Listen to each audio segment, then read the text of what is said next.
The year is 1820. Imagine a world on the cusp of change, a world yearning for something new. In this atmosphere of uncertainty and aspiration, a tale emerges from the mists of the Central American jungles. This land, my friends, is called Poyais. At the heart of this story is Gregor MacGregor, a Scottish soldier, adventurer, and master manipulator.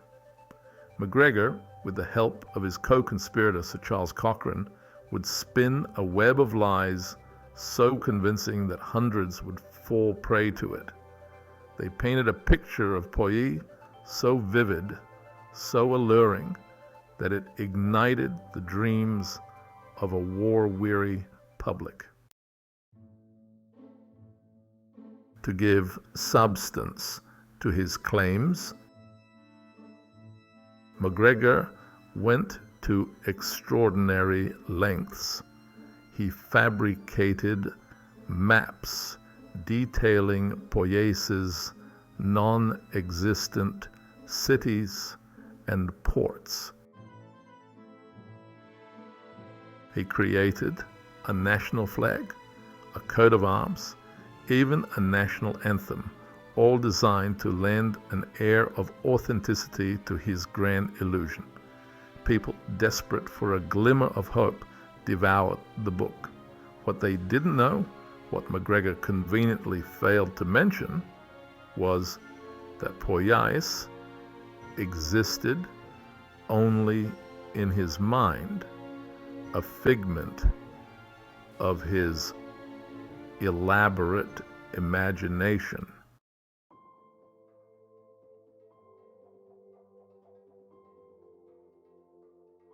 To understand how Gregor MacGregor could pull off such an audacious hoax, we need to delve into his past.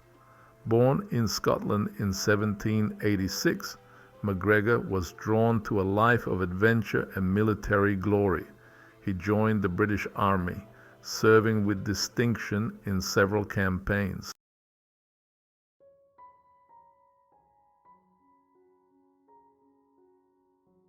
Yet, beneath MacGregor's military successes, a darker side was beginning to emerge.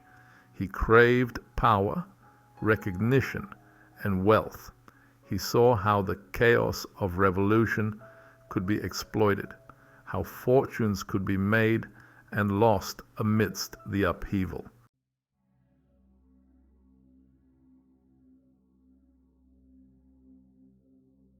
The exact details of how MacGregor conceived of Poyais are shrouded in mystery. Some believe he stumbled upon a genuine land grant, later twisting it to suit his purposes. Whatever the truth, one thing is certain. MacGregor saw in Poyais the opportunity he'd been waiting for. He began to weave a tale of a land untouched by the corruption of the old world, a land of opportunity and abundance.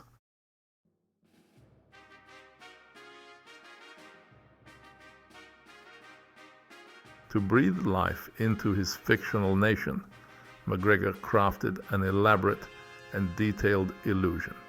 Poyais, he proclaimed, was a land of immense natural resources, ripe with fertile land, sparkling rivers, and dense forests. He designed a national flag, a coat of arms, and even composed a national anthem.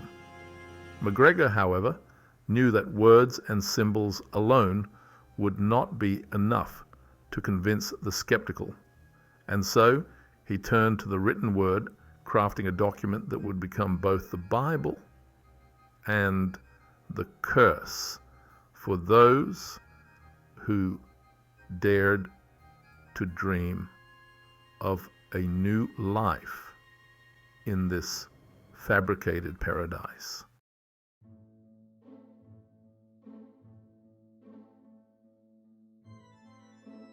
In 1821, a book appeared on the shelves of London bookstores.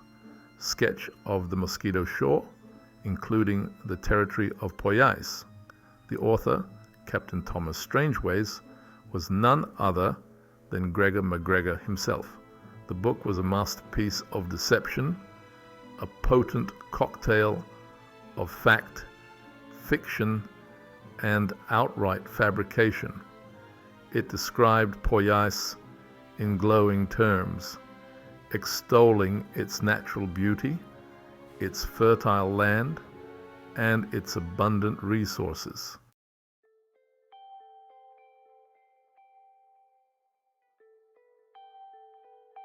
MacGregor understood the power of spectacle, of public appearances. He donned an elaborate uniform, proclaiming himself the cazique of Poyais. He held court in London's finest hotels, regaling captivated audiences with tales of Poyais' wonders. He charmed investors, promising them vast returns on their investments. And people, swept up in the fervor of MacGregor's performance, believed him.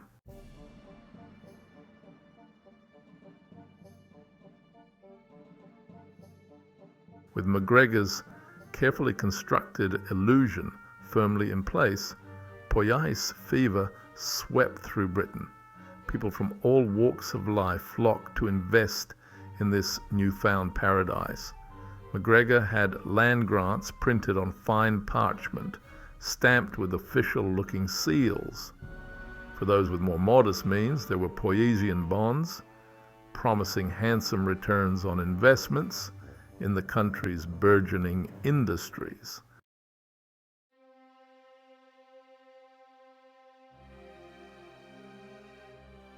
As word of Poyais spread, ships were chartered, their holds filled with the hopes and dreams of those bound for this imagined paradise. The first of these vessels, the Honduras packet, set sail from London in September 1822. They carried with them all their worldly possessions, packed in chests and trunks. They carried, too, something far more precious, their hopes, their dreams, their unwavering belief in the promise of Poyais.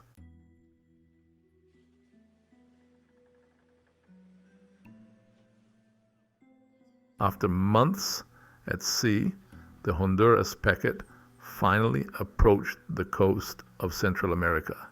Excitement rippled through the ship as land was sighted, but as the ship drew closer, a sense of unease began to creep in.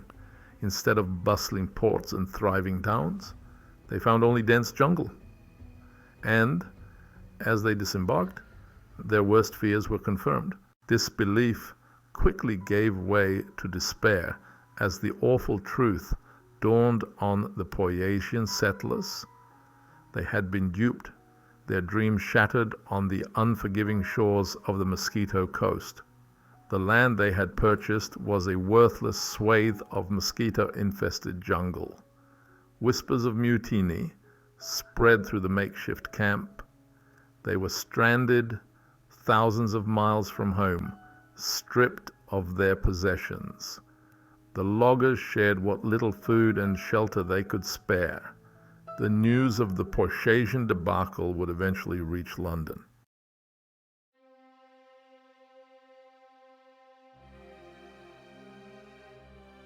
The settlers, abandoned in a strange land, faced a grim reality. The lush forests of their dreams turned out to be a desolate swamp, rife with disease. The hardships endured by the Poyaisian settlers were unimaginable. Many succumbed to yellow fever and malaria, their bodies ravaged by the relentless heat. Their supplies dwindled, their hopes fading with each passing day. Amidst the despair, flickers of resilience emerged. The reckoning? News of the Poyais disaster reached British authorities in Belize, carried by survivors through treacherous jungle. Shockwaves prompted a belated rescue mission. A British naval vessel found emaciated survivors, their dreams in ashes. Survivors were evacuated to Belize for medical attention. Their tales sent ripples of outrage across Britain. MacGregor vanished with his amassed fortunes. He resurfaced in France, but his tarnished reputation preceded him. He died in Venezuela in 1845, a fugitive from justice.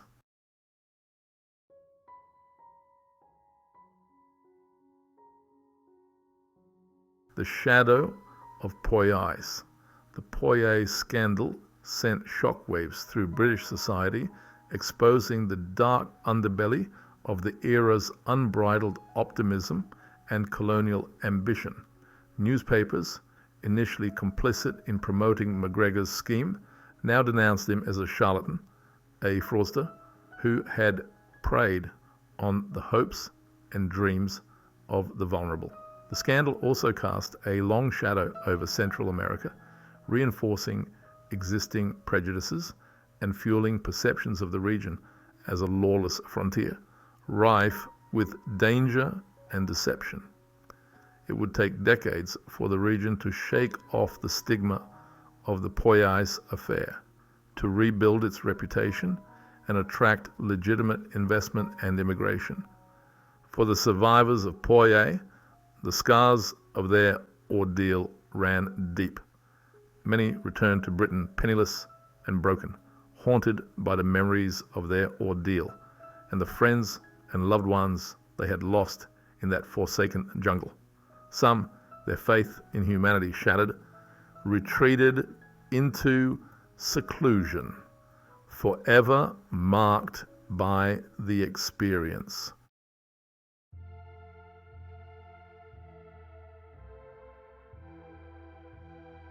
The enduring allure of a lie. And yet, despite the suffering, the betrayal, the sheer audacity of the deception, the story of Poyais continues to fascinate, to serve as a cautionary tale about the seductive power of a well-crafted lie and the enduring human desire for a better life, a desire that can, at times, blind us to reason and lead us down perilous paths. The story of Poyais reminds us that even in an age of information, of instant communication, and global interconnectedness, the allure of a well-told story, of a promise too good to be true, remains a powerful force, capable of shaping our perceptions, influencing our decisions, and, at times, leading us astray. The collapse of the Poyais bubble wasn't just a personal tragedy for those who'd staked their futures on MacGregor's fabrication. It cast a long, dark shadow over Central America itself. Imagine, if you will, the newly independent nations of the region struggling to find their footing on the world stage, only to be branded as a haven for charlatans and swindlers. The Poyais scandal, splashed across newspapers and whispered in hushed tones in drawing rooms across Europe, painted a picture of a region rife with lawlessness and deceit, a place where dreams went to die and fortunes vanished into the jungle.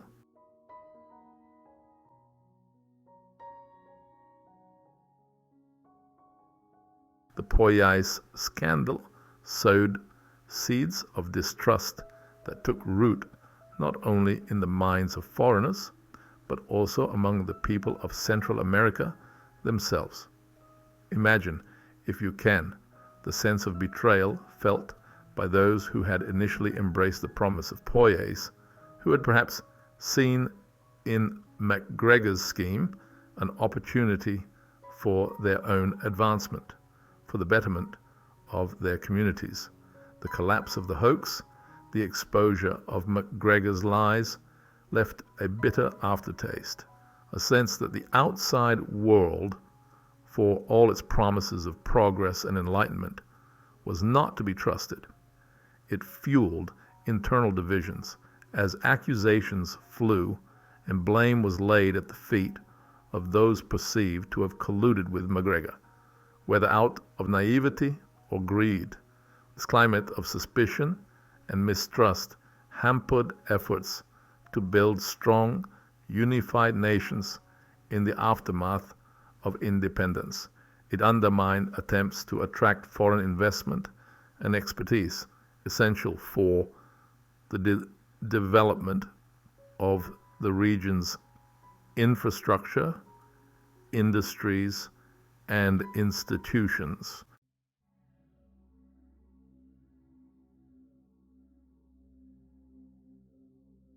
The legacy of Poyais, however, extended far beyond the shores of Central America.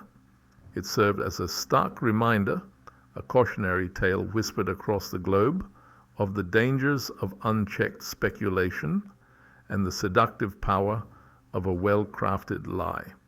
Investors, their confidence shaken by the scale of MacGregor's deception, became more wary, more discerning in their ventures. The era of unbridled optimism, of fortunes made overnight on the promise of distant riches, was coming to an end. The Poyais scandal ushered in an age of due diligence, of careful scrutiny of investment opportunities, of a healthy skepticism towards schemes that promised the world. It highlighted the need for transparency, for accountability, for a system that protected investors from the machinations of those who sought to profit from their hopes and dreams.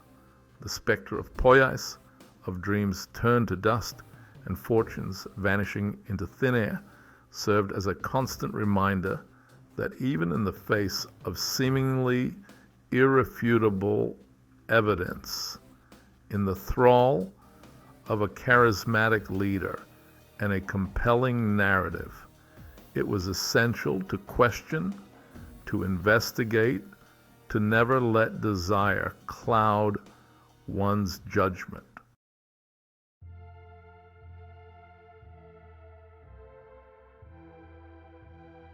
The story of Poyais, for all its tragedy and absurdity, holds valuable lessons for us even today. It reminds us that the desire for a better life, for a shortcut to wealth and happiness, can make us vulnerable to those who prey on our hopes and dreams.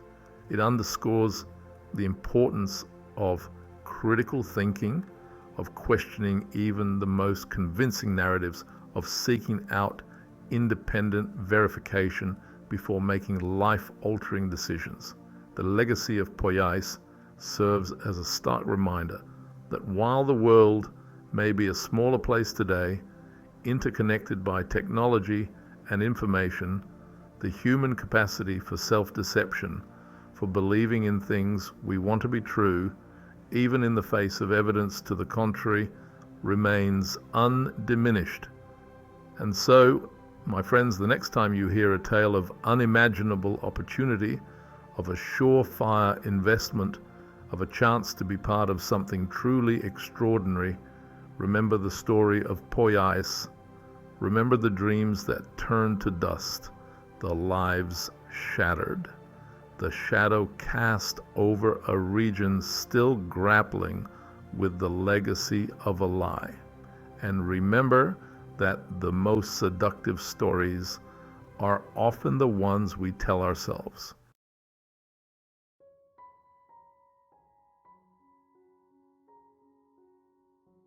The story of Gregor MacGregor and his fictional kingdom of Poyais still holds a mirror to our time, reflecting our capacity for hope, gullibility, and self-deception. Imagine the allure of MacGregor's scheme, a fresh start, a new life in a land of opportunity and abundance.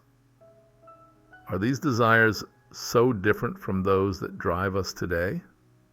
MacGregor, with his charisma and crafted narrative, might find himself at home in our modern world, peddling his schemes from sleek websites and social media platforms. He would be a master of the viral campaign, his message amplified by likes, shares, and glowing testimonials. And we, for all our technological sophistication, are perhaps no less susceptible to such manipulations. The legacy of Poyais is not just a cautionary tale of one man's audacity and the gullibility of those who fell prey to his schemes. It's a reminder of the enduring human need for belief, for hope, for a sense of purpose and belonging.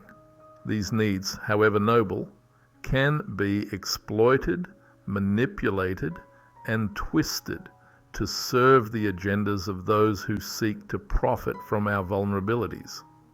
The story of Poyais challenges us to confront our own complicity in perpetuating such illusions.